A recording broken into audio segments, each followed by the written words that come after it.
You know what I don't want to pay for? Measles. E. coli outbreaks from raw milk farms. Welcome back to Making It Awkward. I'm Jessica Wilson, affectionately known to all of you as a media whore. You can support the show by rating, commenting, reviewing, subscribing, sharing it with a friend. And if you do a comment or a review, I'll bring my dad back to the show to read them. He'll be here in a sec to read one of your comments from Spotify. This episode is a follow-up to my interview with Dr. Carole Lieberman, a Fox News, Newsmax, and OAN contributor who took the time to come on the show to share her thoughts about vaccines, RFK, and Make America Healthy Again. We heard Dr. Carole's voice at the top. She's a forensic psychiatrist, also known as the terrorist therapist.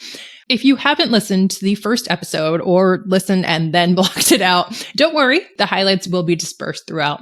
Now, there's so much to say that hasn't been said about things that Dr. Carole had to say, and I really just think we need to say what needs to be said. For starters, I genuinely had a great time talking with Dr. Carole and getting to hear everything that she wanted me to hear. I love that there are new people to the pod, and I know for some folks, Dr. Carole was their first rodeo with a part 1 episode where I just hear someone out and then do a part 2 follow-up.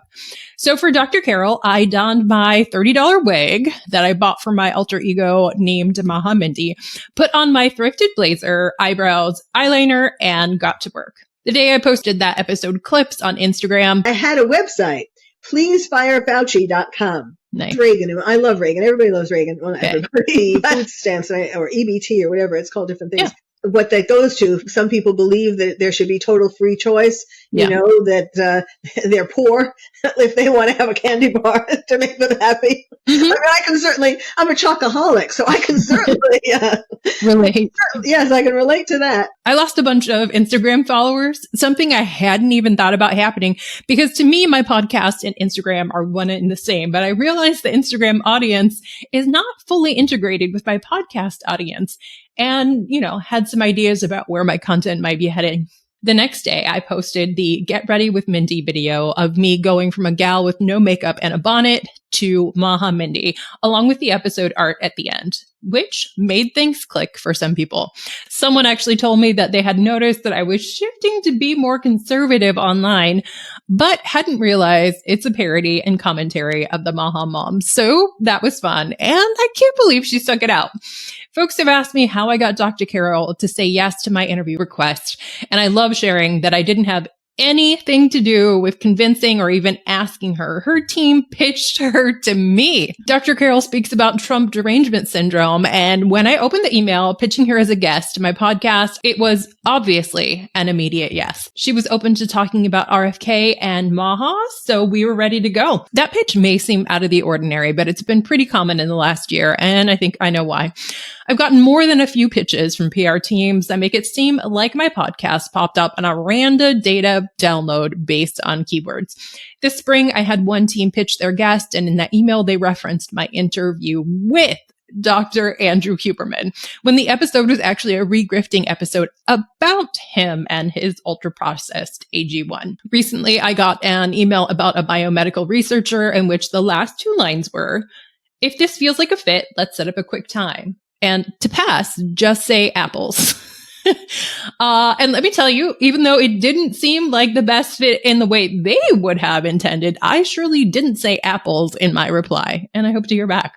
A quick Google search for me found multiple PR firms that used AI. And I can assume that if 1,730 pitches go out in 6 seconds via AI and one comes back with a yes, then it was time and money well spent. And similar to the Levels app and its attempt to give feedback on our metabolic health, the AI is just not there yet. And I gotta tell you, with these pitches, I am the one who's benefiting. Speaking of the algorithms, I got an immediate comment on Dr. Carole's episode from the Spotify platform that said, Finnegan says, "You need help. Stop pushing bullshit on the gullible public. Maybe you should be the one locked up, you sicko." Finnegan, you got it wrong, bro. If you look at the podcast, she was dressed up as Mindy. Mindy? Mm-hmm. Yeah. So Mindy is poking fun at whatever. Carole. Carole. Dr. Carole. Yeah. Get your facts straight, Holmes. Shit. Okay. All right. And that's an excellent point to make. giving people more opportunities to tell lies isn't the best strategy since the internet is forever. And I love having long form conversations with people who will tell me everything they want me to know. I typically hear Trumpers in 5-second to 5-minute clips, not a 30-minute wide ranging conversation. I appreciate hearing folks say all of the things and saying how they connect one thought to another to arrive at a conclusion, even if it differs from mine. Just briefly, I didn't know the term Trumper was an identity for folks. In my ignorance, I thought it was a slur. So that's one thing I actually did learn in this episode. To be honest here, I wasn't sure how Dr. Carole would respond to follow-up questions. I'm used to male academics just bulldozering through a conversation, but I didn't know if I'd scare Dr. Carole away, so I didn't push her too hard. There are many ways to agree with someone without agreeing with them. I'm with you. Yeah. No, I totally hear what you're saying. And some of the time, I really did understand what she was saying. How'd you feel when he came on to Trump's campaign?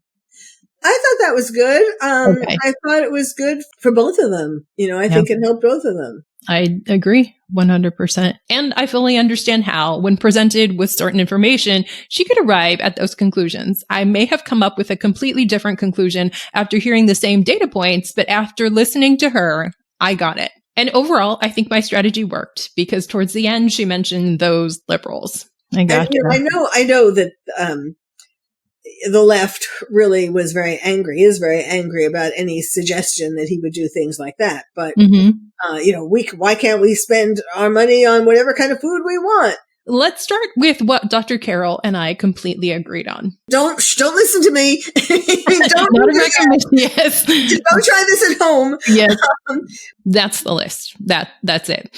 One of my truly favorite parts about the interview was hearing Dr. Carole's acronym for what to do instead of taking the vaccine. The letters were not just words or phrases, say like SMART goals. Sometimes they were multiple sentences. And let me tell you, I'm here for it. Heal myself. I can tell you what it was. H is healthy, nutritious food. E is exercise, walks in the sun or dancing in your living room. A is aromatherapy, candles or flowers around your home. L is laughter, 1 hour a day. M, so that's heal. Then myself. M is meditation or calming music. Y is your choice of vitamins and supplements. S is sleep 8 hours a night. E, engage with friends and family to support each other. L, limit your daily intake of gloom and doom. And F, follow your passion. Oh, I love that. It's easy to remember, it's, not just hearing it once necessarily, but that's why I had it on my website. And, So I decided to join her and make my own acronym for things to do instead of taking vaccines. Mine is called Thoughts and Prayers. T, tell everyone you know about this incredibly simple acronym I'm about to share. H, hate people who wear masks. O, only drink reverse osmosis water. U, underestimate the advice of anyone who doesn't use the term functional medicine. Preference given to those with a business degree or a law degree. Bonus points if they dropped out of med school. G, get up at sunrise to sun your perineum. H, hate anyone who disagrees with you. T, take up a simple exercise routine, just 3 to 4 hours a day after you get up at 5 a.m.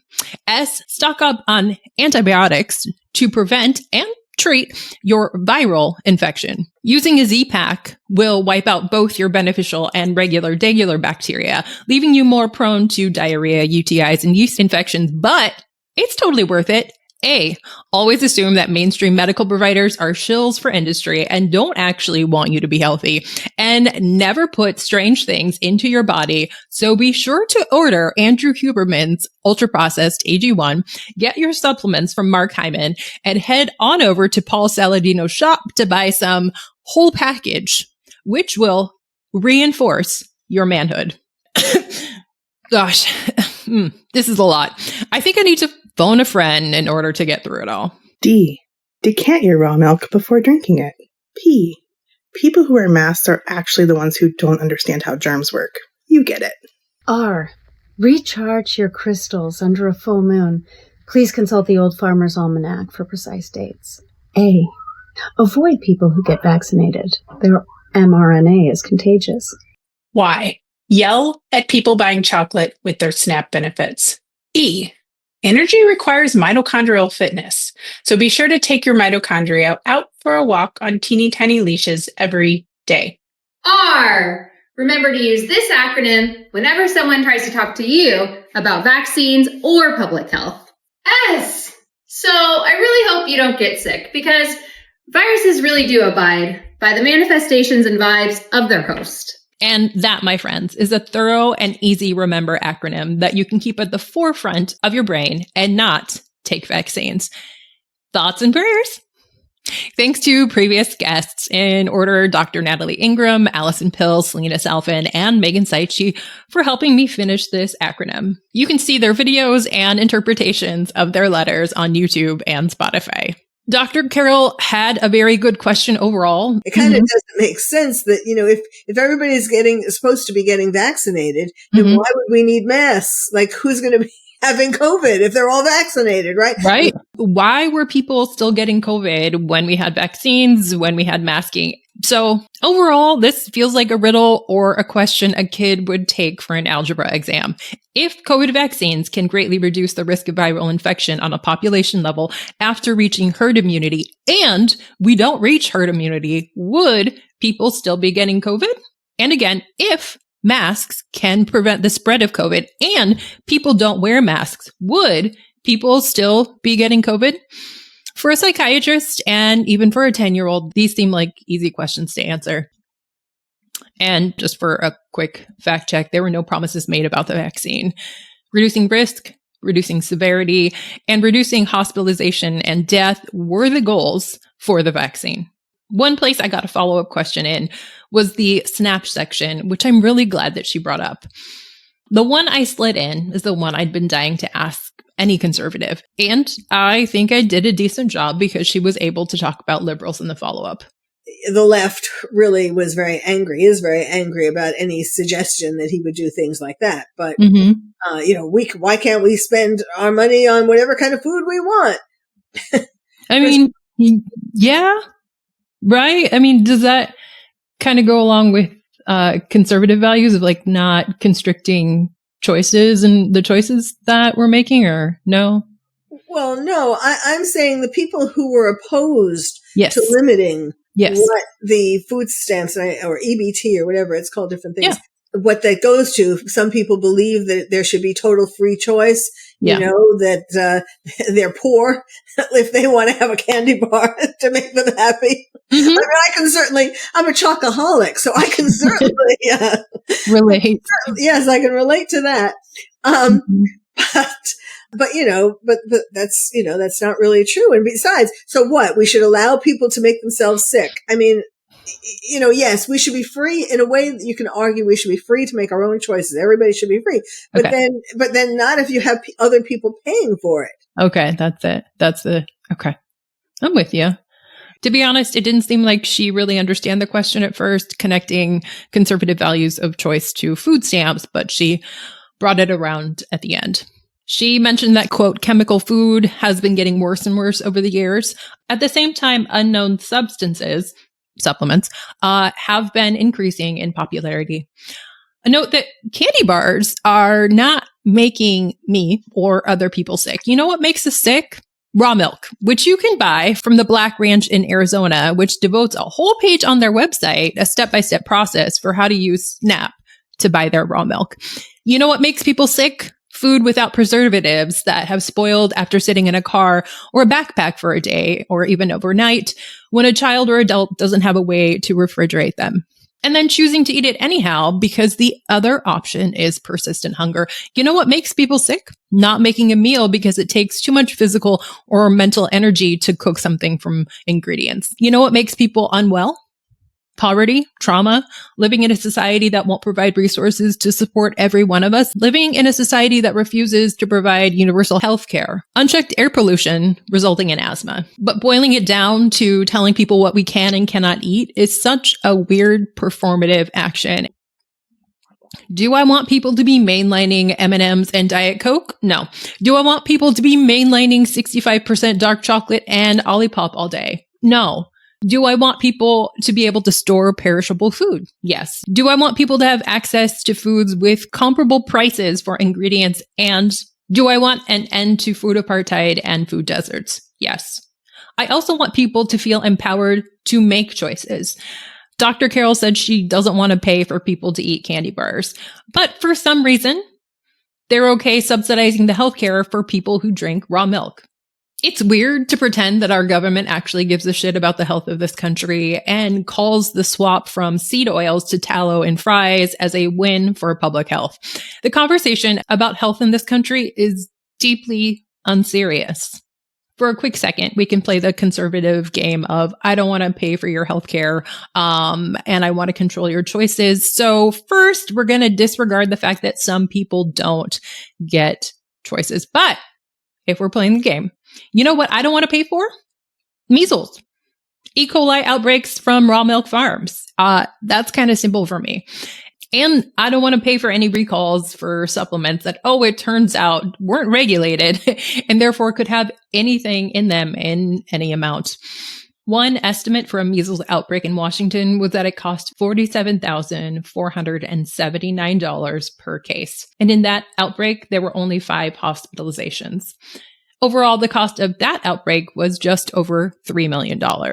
Now, the recent measles outbreak in Texas had over 50 hospitalizations. So we can only imagine how many millions of dollars will be spent on that one portion of the United States. Yet the average cost for one dose of an MMR vaccine is $2.60. One scientific claim that Dr. Carole made was that kids taking ADHD meds are more likely to become addicted to drugs, especially stimulants, as they age. And I'm not sure where she gets this information, but it's giving alternative facts. A 2015 article titled "Stimulant ADHD Medication and Risk for Substance Abuse" said, quote, ADHD medication was not associated with increased rate of substance abuse. Actually, the rate during 2009 was 31% lower among those prescribed ADHD medication in 2006, even after controlling for medication in 2009 and other covariants.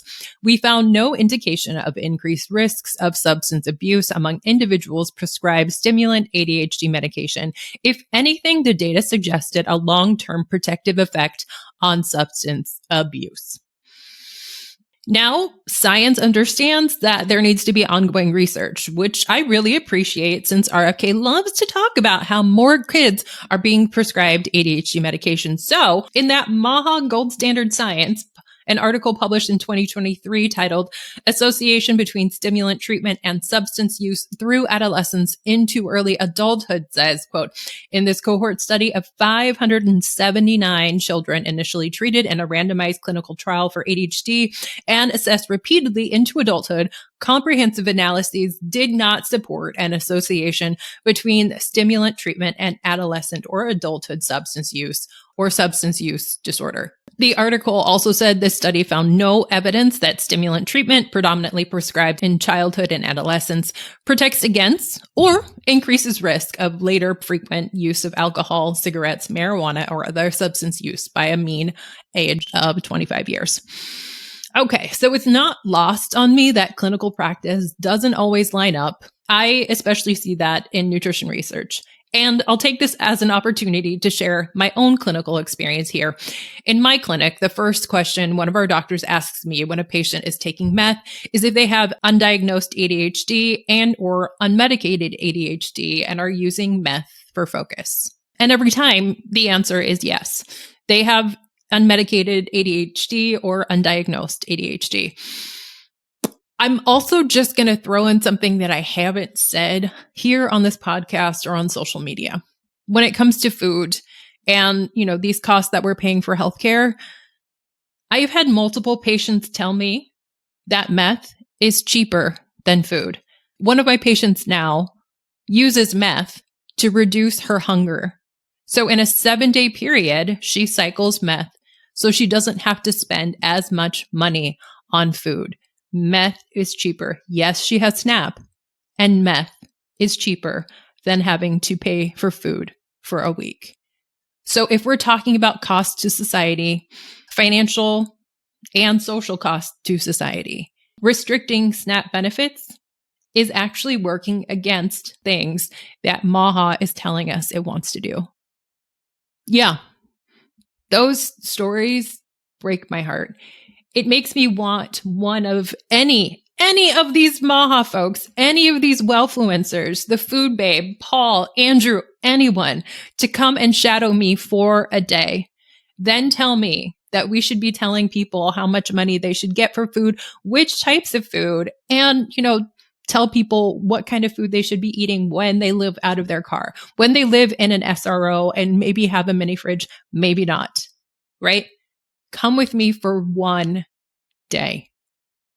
Dr. Carole also mentioned vaccines, and it's weird, but I'm going to do something wild and quote RFK's own CDC to see if I can fact check the idea that people just dropping dead around me from the COVID vaccine. CDC says that reports claiming widespread deaths from COVID-19 vaccines are overwhelmingly false and based on misinformation. Health authorities worldwide, so this whole, America's just trash, Europe does it better, have concluded that COVID-19 vaccines are safe and that the benefits of vaccination outweighs the risk. And that reporting of thousands of deaths following COVID-19 vaccination are often based on a misunderstanding of how adverse event reporting systems like the vaccine adverse event reporting systems work. And correlation is not causation, okay? Something that we see, in our conversations about food all the time. And in June of this year, 5 months into RFK's CDC, the website says the COVID-19 vaccine helps protect you from severe illness, hospitalization, and death. We're recording this during a government shutdown, and RFK gutted the CDC again.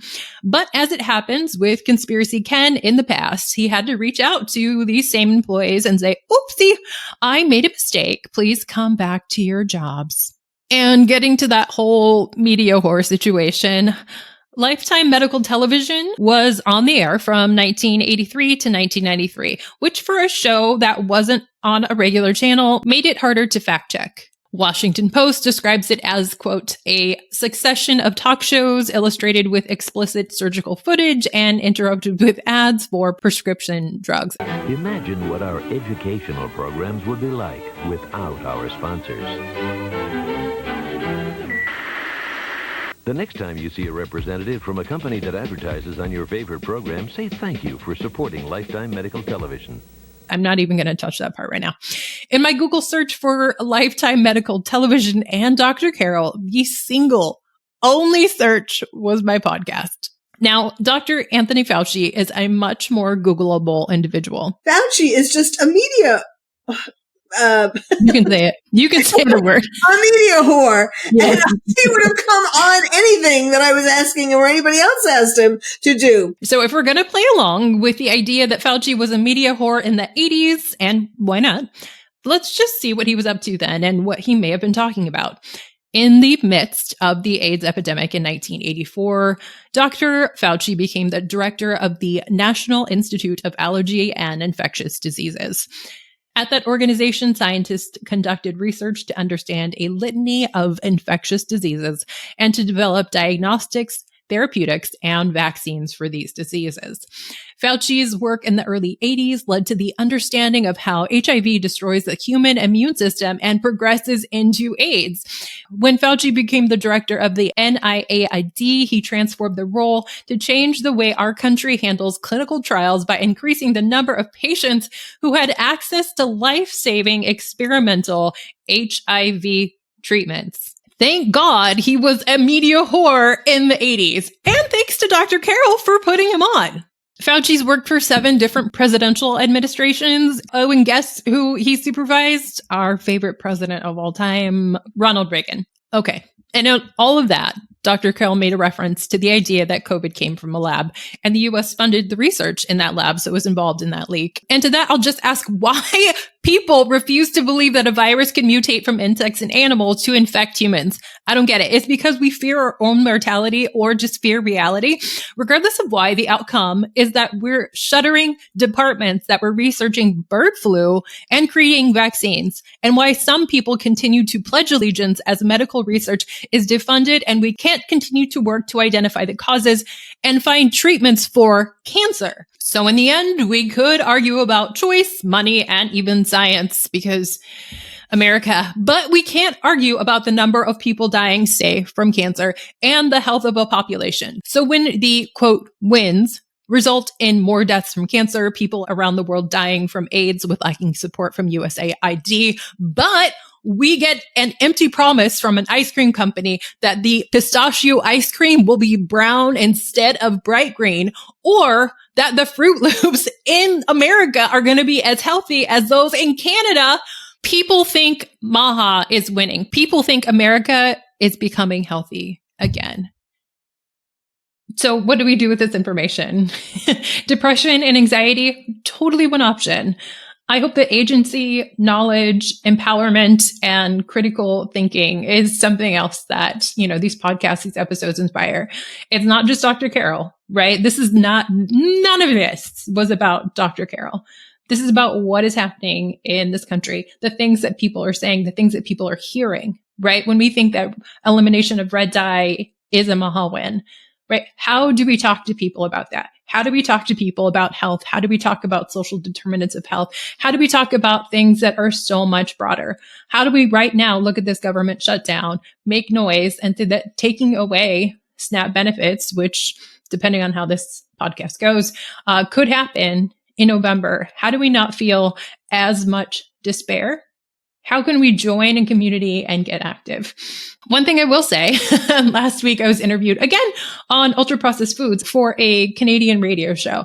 And I was introduced not ironically or demeaningly as a dietitian speaking up for ultra processed foods. I have that in my bio. I meant it initially as a trolling of Casey Means and other people who were really mad about that Time magazine article, but apparently it speaks to folks. And I'm like, oh, maybe I should lean into this more. Maybe having someone who is an ultra processed food babe juxtaposed a food babe, we can, draw comparisons. We can help our friends not be confused about ultra processed foods. We can help our friends know that there is a difference between Costco kimchi and, say, a grape Fanta, right?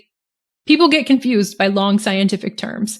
We can help people understand that getting rid of red dye is not going to make America healthy again, right? Instead of Food Babe rallying at Kellogg's headquarters, we can rally at Congress.